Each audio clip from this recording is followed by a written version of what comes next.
episode of The Final Walkthrough. I am Johnny Noriega. Thank you for joining us. Special guest in the building today. Really excited for this episode. He is a realtor out of Century 21 in Joliet. He's also the host of Compas y Casas and all your social media platforms. He is consistently on the Century 21 top 121 agents in the company month to month.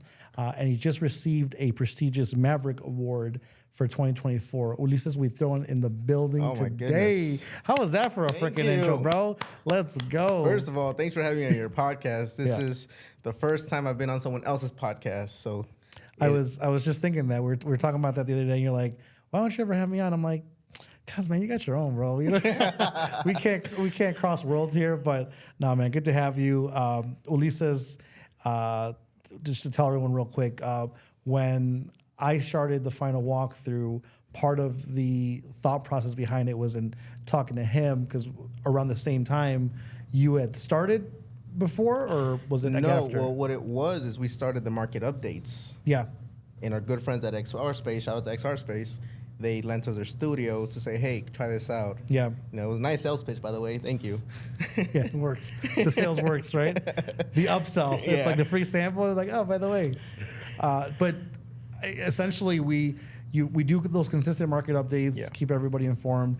But it was one of those things to where, like, man, like, I just love to talk. I love to talk, and I love the real estate business, and it's just something that came naturally. And little known fact, I used to do some of these back in my old office in Downers Grove.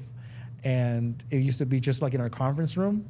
We'd have like the TV in the back, and we'd have like the table, the conference room table.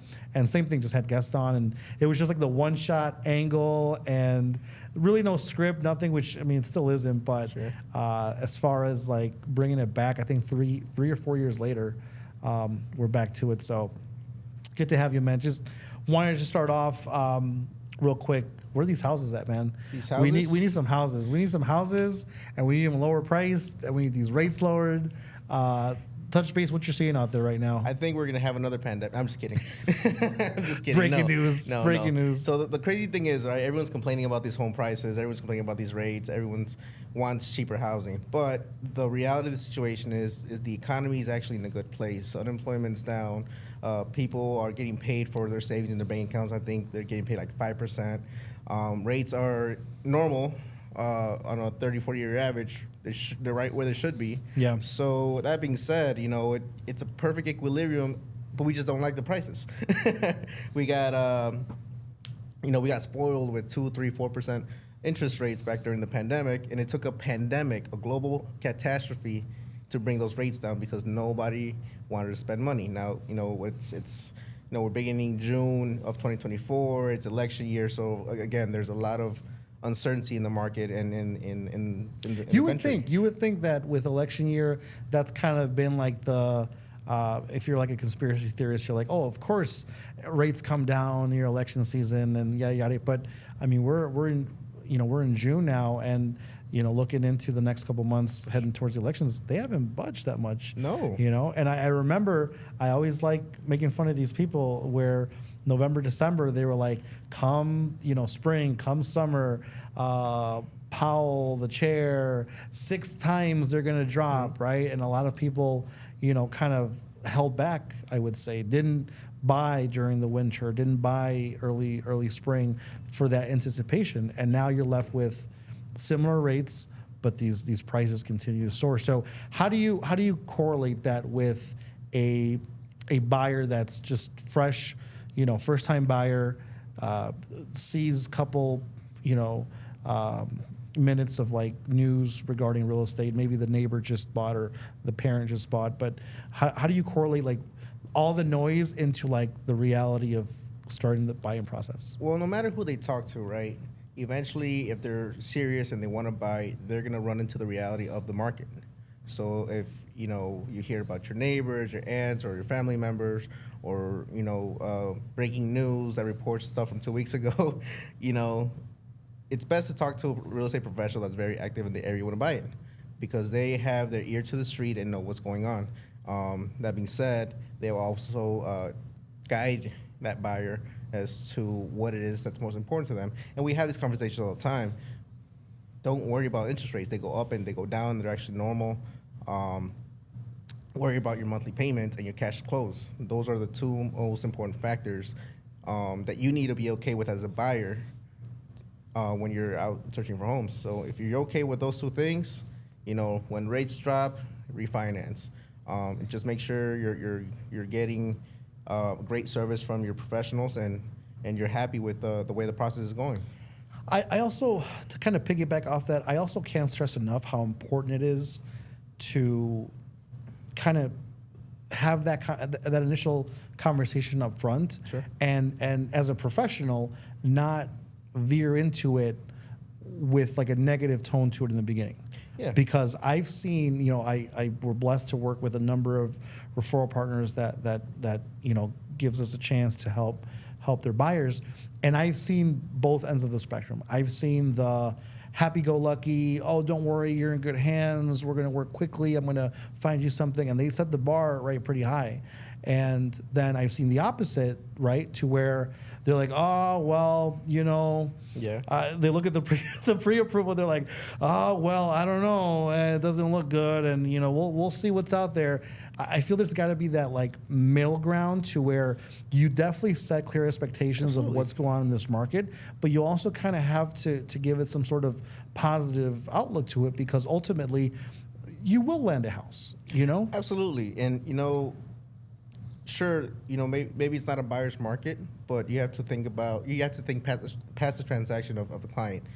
You're here to help them solve a problem in their life. Does it make sense? So if they're looking to buy, it's because they need to buy. And if the time is right for them, it's going to happen, whether it's tomorrow, 3 months from now, a year from now, or 2 years from now. It's going to happen. Once we stop thinking about the transaction itself and start thinking about the problems we need to solve for that person, then everything goes a little bit smoother. Then the things that we don't have control over, we don't just worry as much, Yeah. Switching gears a little bit to more like your professional career, maybe someone watching that's struggling right now, and that's a lot of people. Loan officers as well, realtors as well. The business isn't as steady as it was in years past. Seeing someone that's still at a consistent level where low inventory, normal inventory, low rates, high rates. What are some things you've put in place maybe at the start of the career, or maybe that you've adjusted to where you are now, that's kind of helped you have that consistency with your clientele? Well, it kind of goes back to the point I just said. You're helping solve problems, right? And part of my process is you got to have a buyer consultation up front, set realistic expectations, say, hey, in this area we're looking to buy in, these are the price ranges.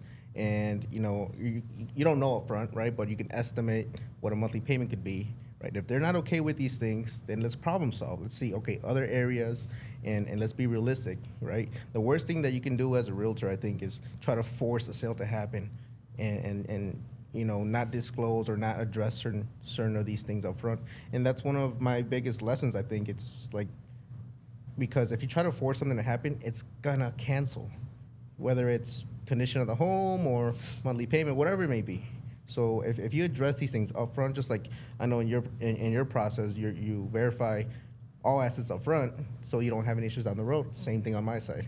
So I think it's one of those steps I've put into my process. And you know what? And not be upset. Be understanding that people are in stressful situations and they just want the dream of buying a home, and be there. It's customer service at the end of the day. Yeah, no, I agree, and I've seen it firsthand. A lot of times, we as people, at the end of the day, right? We're all people. We sometimes get into our feelings and we take things personal. And I've always said, having that clear, steady, emotional state to where you're almost that little extra push that sometimes the client needs. I've been there to where if it wasn't for our team being like, look, don't get discouraged. Like, you got this. Like, 2 or 3 more houses, to where if you're just kind of like a, cashier just ringing people up and you're just like, yeah, well, oh, you didn't get it? Okay, well, bye. And then they're like, well, I guess this isn't for me. Yeah. And there's no like guiding light. There's no like, empujon, like as we say sometimes. Yeah. And I've seen that. And I feel that that's what will separate you from helping a couple here and there to now having like a steady pipeline, because all those onesie twosies that could have dropped off because the market or because of the rates or because of this, you're now gaining because of your process. So that's real interesting. I always see a common theme with agents that are steady. Everybody works differently, but that common theme of like, you get up every day, you do the job, and you don't take it personally, and you're there for the client more than you're there for like a paycheck, which sounds corny because at the end of the day, we're here to make money. But ultimately, if you can kind of make money and help the clientele and feel good about it, yeah, why not? Like I said, it's about problem solving, and a seasoned realtor will understand that there's a yearly cycle, that in the winter there's not as much competition. There's also not as much inventory, so things could be a little bit easier to negotiate. And of course, there's always local grants and things that we can put together to scratch deals together, right? Right. No, 100%. You've recently hosted a seminar, not for home buyers or home sellers, but for realtors. Yes. Which, it's very rare to see. So I kind of give you your props for that, because I've said it before, this business sometimes when it comes to the individual agent, individual lender, insurance agent, attorney, whatever, it's very like, you're on your own kind of thing. Sure, you might have your team, your staff, your coworkers, but when it comes to like your peers, like I work for ABC Realty versus you work for Century 21. Why do I want to talk to you? Why would I want to grab a drink with you? You're my competition. Sure. But you recently held, can you dive into that? You recently held a seminar for ITIN specific clientele. Yes. That in Joliet or Will County in general, the Latino community is huge. Can you talk a little bit about that? Absolutely. So the idea came from just talking to managing broker Matt Radoff, shout out to him, of how can we help this demographic in we talked about Joliet, but there's also this demographic all across Chicagoland and Illinois, right? And it's a demographic, the ITIN community, where for many, many years there hasn't been many options, or the loan programs available are a little bit steeper than they can afford, right? So the average for the most common loan program out there is probably like a 20% down program, which most people may not have 20% down, or if they do, it's probably their life savings, Which, before you get into it, can you touch base on what, a realtor would be like, what the heck is a ITIN client or lead, Right. So ITIN stands for Individual Tax Identification Number. It's the same thing as a social security number. Exact same thing, except it doesn't come up in a blue card. It comes in a green letter, and it serves the same purpose. You do your taxes with it. That's the only difference. It's given to immigrants who came to the U.S. and they work and they got to do their taxes. So that's what that is. Instead of having a normal ID, they have something called a matricular. Same purpose. So just because it changes colors and looks a little bit different doesn't mean it's any less than the other, right? Sure. So that's what that is, right? But unfortunately, many banks and lenders out there see this demographic as a high risk because they're not U.S. residents or U.S. citizens, and say, hey, you can leave the country any moment, and I'm stuck with the bill. So I understand that side of things, but thankfully, over the course of the past 10 years, there's been more and more portfolio loans and loan programs that have been a little bit more fair to this demographic. And I think Joliet's like, 37% Hispanic? Yeah.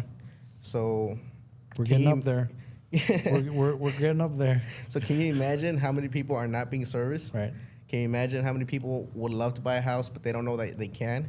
So this workshop was for that. It was my way of saying, hey, guys, I don't care what company you work for. I don't care if you work for the same company. This demographic, this market needs to be helped because, like I said, I think in a market update, I said there's only one of me, and there's a lot of people that would love to buy a home. And help me. For everyone that you do, it's one less for me to do. And you make money, right? And at the same time, we're educating this demographic of immigrants, of hardworking people, and we're making it possible for them to buy a house. And I think it's a really great program. Yeah, bro. I can't stress how rare that is to, other people would be like, yeah, I'm the only one. I don't want no one else. This is like my retirement. This is my, my future sales here. No one's going to take this. But ultimately, like you said, you can only be in so many places at once. Absolutely. There's definitely dozens of families, week to week, month to month, that probably go unserviced, that renews for another year, at least. Right, probably moves to a different state where because of affordability. Worst case goes back, to a different state or back home, different country. Mm-hmm. Or this is something that will, at the very least, get some weight off your back. Sure. But at the very most, I feel like it's going to inundate with future buyers, future sellers. Absolutely. Future, so I think ultimately it's a good thing you're doing, man. So, keep it up, because I feel like, in my situation, for example, my bank, I have the 15-20% one, right? And and we've closed a couple, and there's been times where they didn't qualify for the 3 to 5 or the 10, whatever. Yeah. And this was their only route, and it is what it is, right? But if we can kind of cast a wider net and help a lot more people, then why not? So yeah, absolutely. At the end, at the end of the day, and the beginning of the process, educating these consumers about what their options are and what it is that they need to do in the next 6 months, year, or 2 years to be able to buy a home, whether desired loan program. I mean, if you want something quick and easy and let's go now, let's go 20% down if you're okay with it, Right. If not, let's prepare. Yeah. Yeah. So definitely reach out to Ulises if you are either a realtor that wants to, and I just thought of this right now. If you're slow, why not add a lot more clientele to your pipeline in these ITIN families for clients? These are clients that need help. So reach out to Ulises if you have any questions regarding, if you're a realtor and want to get versed on the ITIN program. And if you know someone that is ITIN, definitely reach out to him as well. Let's switch gears a bit, man. Talk to me about your personal life. I feel like us as being in the business, we never turn it off, right? We're always on. We're always on. We're always on. But we have some fun here and there. Talk to me about. You got a little one, right? I have a 7-year-old boy, Francisco. Yeah, he's wild. Man. Every time I see him, he's like bouncing off the walls, over here, over there. First he's giving me dabs, then he wants to beat me up, and I'm like, all right, man, make up your mind. Are we friends or are we ops? What's going on here? Yeah. So I assume that's a big part of your after work life. That's my why. Yeah. That's my why right there. That's why I do what I do. I don't see myself doing any other type of career because it gives me the flexibility to be there for my son when I need to be there and still provide the way I need to and have quality time for him, Yeah. In this life, you work, 40 hours, 50 hours, 60 hours nonstop. And, some families out there overtime, that sometimes it's easy to get wrapped into your career. And we do it for our families. We do it for our kids. And that's why I do it, Yep. So that's my big why right there, dude. 100%, man. And do you guys do any traveling soon or thinking about? I know you're taking off. I'll be going to Arizona next week. So with the boys? No, actually, just me. Oh, really? A solo trip? Just solo. Man, I have a friend that lives out there. Haven't seen him in years. I'm like, you know what? It's time for vacation. Man, I gotta take me one of those solo trips. Yeah, no, that's awesome, man. And then I always like doing like community shout outs, like we service the Joliet area. You were born and raised here? I was not. No. Talk to me a little bit about where you were born. I got my mark made in Mexico. Oh, that's right. If the camera can pick it up. Can we zoom in? No. Yeah, so I was born in Naucalpan, Mexico, Nice. Mexico City. My dad's side of the family's from Morelia, Michoacan. Yeah. My mom's side is from Oaxaca, like yours Shout as out well. Oaxaca in the building. Yes, sir. But, I grew up between Chicago and most of my life to this point in Joliet. So I consider Joliet to be my hometown, even though I was born in Mexico. Yeah. It's just the where I resonate most with people, and I know everyone knows me, and it's just where I can call home. Yeah. Do you like the city life a little bit better or more like in the burbs? It's quieter out here.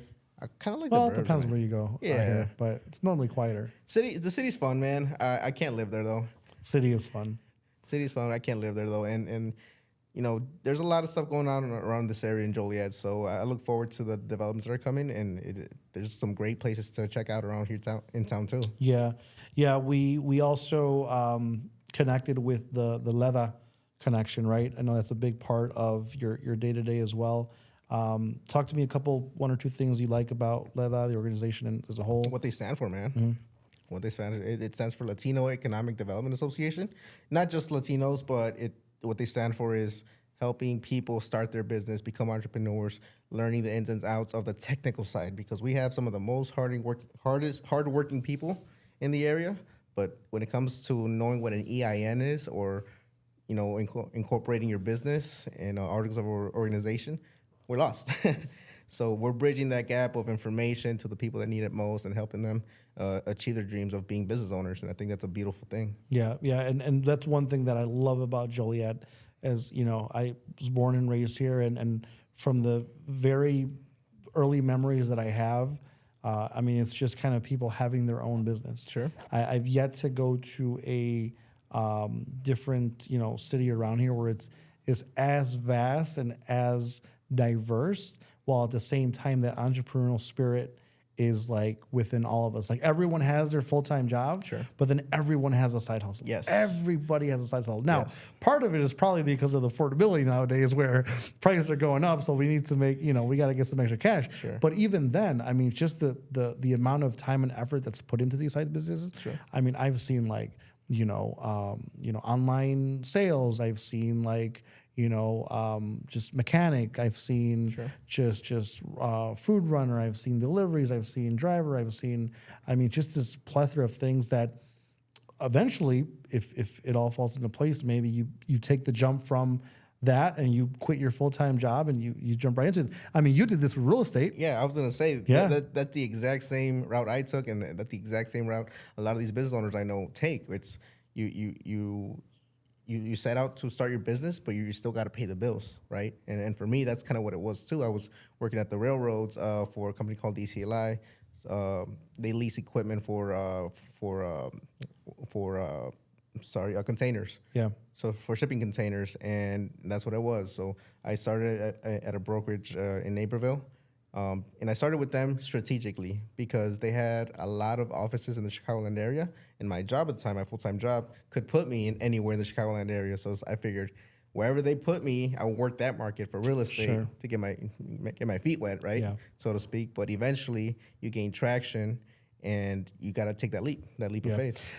Dive a little bit deeper in that, because a lot of people that I've met in real estate come from those similar situations where they weren't from the part-time and then now they're full-time into real estate. And probably somebody watching is in that part of their step in their career to where they're starting to see a few things trickle in, but obviously they have their full-time responsibilities. Like what advice or what kind of, adversity did you go through to where like this happened, but then I took the leap and yes, it was scary, but like, how did that work out for you? Yes, I'd say, at my job back then, I noticed the impact I made on the company myself, right? So I was placed in one of the busiest terminals in the Chicagoland area, dealing with 3 repair vendors, over 25 mechanics. I had 4 inspectors under me, and we were making big progress. And running a ramp like that is pretty much like running your own business. And it clicked for me. I'm like, if I can do this for this multi-billion-dollar company, imagine what I can do for myself. And it's the same principles of problem solving, connecting with people, and forging relationships. So you take those skills and put them into real estate, and if you're good at those things, you're going to succeed in real estate just as well, So for anyone out there that's thinking about coming into or starting their business or jumping into this industry, it's that don't be afraid. It's okay to be afraid because it keeps you on your toes. And I believe it was after a conversation I had with you at one of these local places here. It was like, okay, lock in. Right? Like, this is what you got to do. These are the steps. You have to call people. You have to connect with people. You have to follow up and service them every day. Treat it like a 9-to-5 because it really is a 9-to-5. The only thing is you don't get to turn it off. You have your family and things like that, but you're still thinking real estate, problem solving. Where's my next lead going to come from? What can go wrong in the next deal, and how can I solve it? Right. Yeah, and to anyone watching that, I recently had a post to where I'm looking to grow my team as well, maybe add another originator. I had a lot of people kind of reach out and say, hey, I've been thinking about it. What do you think about this? What do you think about that? I think from the outside looking in, it's crazy to me. Real estate is one of the only type of careers, one of the very few careers, I'm sure there's other ones, that you get to like boast about it like on social media. Like you share it, right? Because it helps with like marketing, it helps with like eyes on your page and who you are. But like my dad was a welder for 30 years. Sure. I could just laugh at the thought of him coming home and be like, just welded this boat, with a picture of it and like him like this, So a doctor like, well, 14 patients today, It's like so. I feel like sometimes for someone that wants to get into the business, they see what's promoted on social media and they think right away. And we've all heard that it's not easy. But I also want to say too that the the grind and the hustle and the struggle really is in the very beginning. Sure. Because that's the part where no one knows who you are. You got to make a name for yourself. You don't have thousands to spend on billboards or commercials or anything like that. And if you're not a very social person to begin with, it's going to be even tougher. Sure. Because I do know a lot of people that are very social people, and it just comes easy because they know a lot of people, and now they're having an amazing first year, second year. But the key though is to keep it consistent. Absolutely. And that's the biggest struggle, I feel, because the nightmare, like I worked every single day, that kind of goes away after I feel like your second or third year, as long as you keep the volume consistent. Sure. If you're okay, helping, X amount of families per year. Yeah, I know a ton of people that are, they take their 1 or 2 vacations a year. They're with the family a lot. They do this, but then there's this other side to where, hey, like you kind of make your own paycheck, and if you want to help as many more families, obviously the reward comes with it too. Absolutely, and it starts with the people you surround yourself with. You surround yourself with good people, you will be good. If you're the highest producing agent in the room, you're in the wrong room. You need to be with bigger sharks. So definitely starts with that.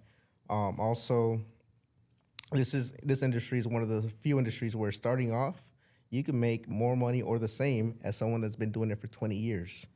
Only difference is they have established pipeline and you're just starting off.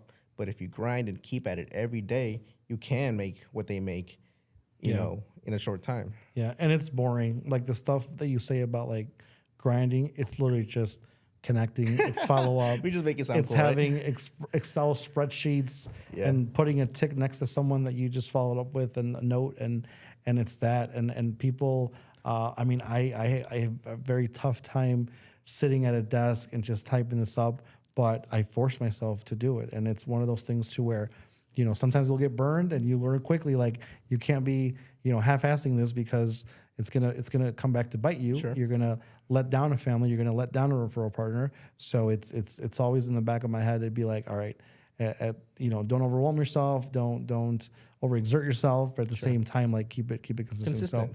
So that's good to hear, man. So what about the future? Are you looking to maybe branch out on your own or just continue the grind here? What are the goals here for you? Goals here in real estate, it's to keep going, right? To go into new spaces where a Spanish-speaking broker isn't there yet. And what that is it's commercial real estate.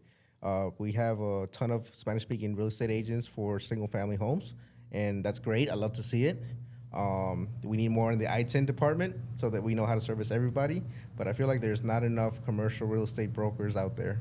And it's the same license, right? I don't have to go to school for anything else. It's just a different monster. Yeah.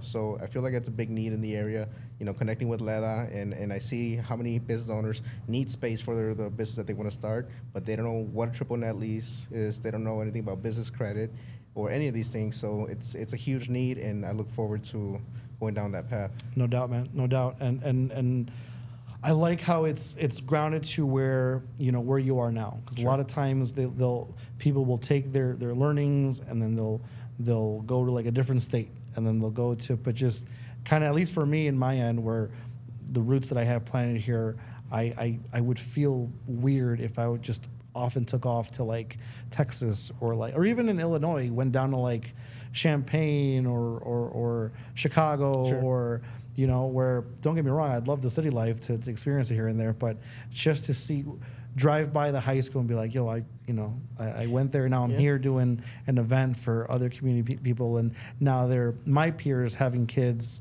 that we're kind of sharing this information to. So it feels good. It feels good, man. It's already interrupt, but what you just said now, it's exactly what happened to me. So like I said, I started off at a brokerage in Naperville, servicing Naperville, Aurora areas.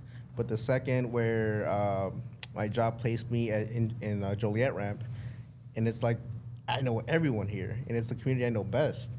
So my business took off. Yeah. And it only makes sense. So now I'm literally having these amazing conversations with people I went to high school with who hold very important positions in the area, and maybe a Joliet Central soccer coach, and we're collaborating on different things. And it's amazing to see the development of the community and help each other out that way. And you help the community out, the community takes care of you.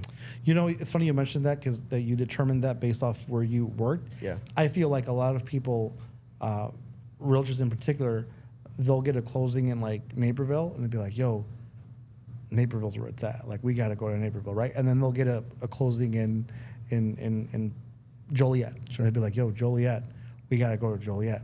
And then they'll get a closing in Chicago. They're like, a lot of people in Chicago. I think we got to go to Chicago. And it's like, I was in that mindset my first few years. But then in talking to like mentors and peers, it's like your own backyard. You have to start there. You know, I was looking at the numbers the other day. My personal company, Neighborhood Loans, mid-sized mortgage company, I think our market share is under 5% in the entire state. Like, that's a company, right? Yeah. Let alone one originator. Yeah. Right. So when it comes to the vast amount of opportunities that are within your own backyard, I think people underestimate. Absolutely. People underestimate the number of people that are in your hometown, unless you live, you know, in like, you know, the town off the highway, you know, off the mountain, you know. Well, in that case, then you focus on agricultural. You're the number estate, one. You know? You'll be the number one there, right? Yeah. You do 4 closings, that's half the population. So, but I like that point that, you know, grow within where you are, Absolutely. Where you go shopping, where you go get gas, where you go pick up, you know, the kids from school.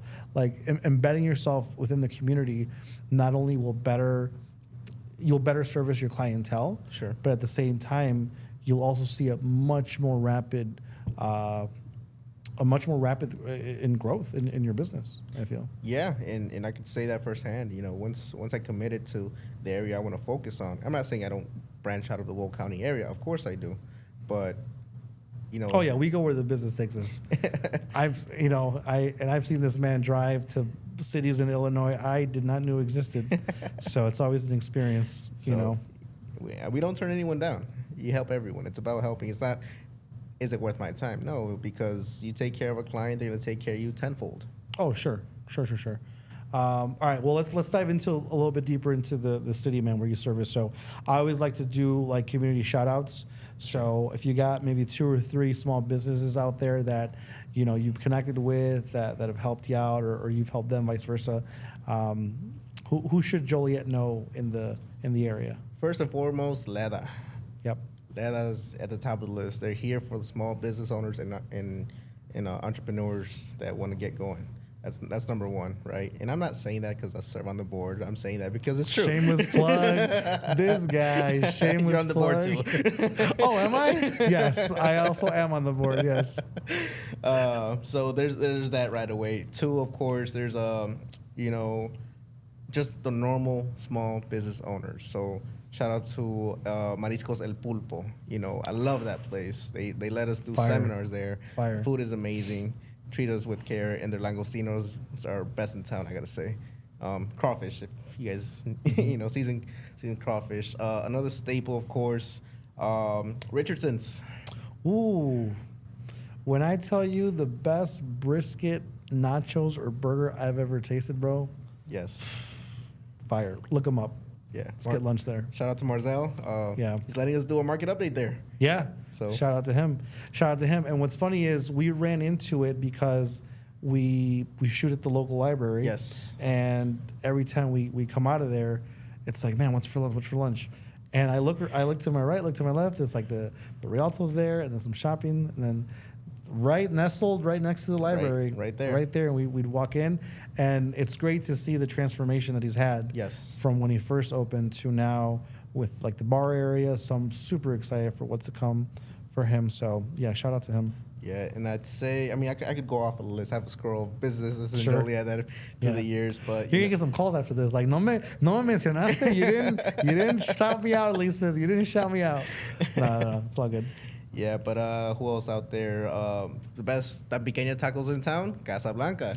Casablanca, staple in the community. So if you're not from the area, come on down, and you know, if you're happy to be around, and you got to stop there.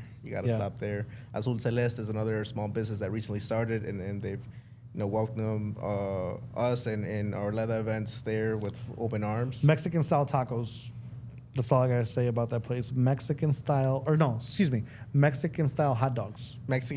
Mexican style hot dogs. If you've never had a Mexican style hot dog, go change your life at Azul Celeste. Small anecdote: when I first heard that, I thought of a regular hot dog with cilantro and onion and hot sauce. Valentina. Yeah, Valentina. That's it. That's what makes it Mexican. No. They're very famous in like the LA area, right? Like Cali. Yeah. I always see them. We were in. Well, I guess it wasn't Cali. It was. No, it was. We went to a Chargers game, Cowboys Chargers game, and the street vendors, nothing but Mexican style hot dogs. Yeah. And then in Vegas too, same thing. You don't see that a lot in Chicago. No, I think it's a growing dish because I even seen Hamburgueseria do it now. Too. Yeah, just because I feel like Chicago has their Chicago style hot dog, so that's probably the main staple. But True. Yeah, if you guys haven't had a Mexican style hot dog, check them out. I haven't eaten all day, so now I'm hungry. We'll go there. So yeah, absolutely. Anyone else, or is that? So we have El Pulpo, El Vallartazo, another marisco. I love seafood, so Yeah. I love their ambiance. They have live music. Live Saturdays. music too. That's pretty dope too. Saturdays. They let us do a seminar there as well. Yeah. So I don't know. I love all these businesses because they let us support them and they support us and it's a beautiful relationship. Sweet. Like I said, I can go on for days, but. Awesome, man. Well, again, thanks for having us. I know it's been a long time coming. We were talking about it on season 1. And then you didn't make the list, so I know you're feeling some kind of way. No, I'm kidding, man. No, I had to have you on, man. So much appreciated. As always, Jose, Aaron. I always say it's the ones that kind of help support that when you kind of give the type of support back. Sure. It's something that if it clicks, then it clicks. You can't force it. Same thing with clientele. So appreciate you, bro. Always. Any final thoughts before we take off? Whether it's business, personal, market, friends, someone owes you money, you want to look in that camera over there and shout them out, tag them. Watch the next episode of Compas y Casas next week. Coming out on Thursday. Hey, there we go. Yeah. Don't miss it. Handle is Homes from Huitron on YouTube. Check it out. Instagram, TikTok, Facebook. Great. Yeah. Great podcast, man. Thanks again for coming out. Appreciate you as always.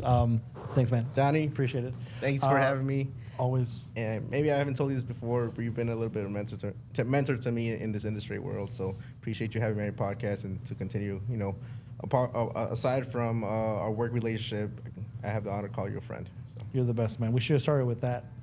That's how we should start. We should start every episode like that. Nah, man, I appreciate you. And thank you guys for, as always, watching. Final walkthrough. We'll see you in the next episode. Peace.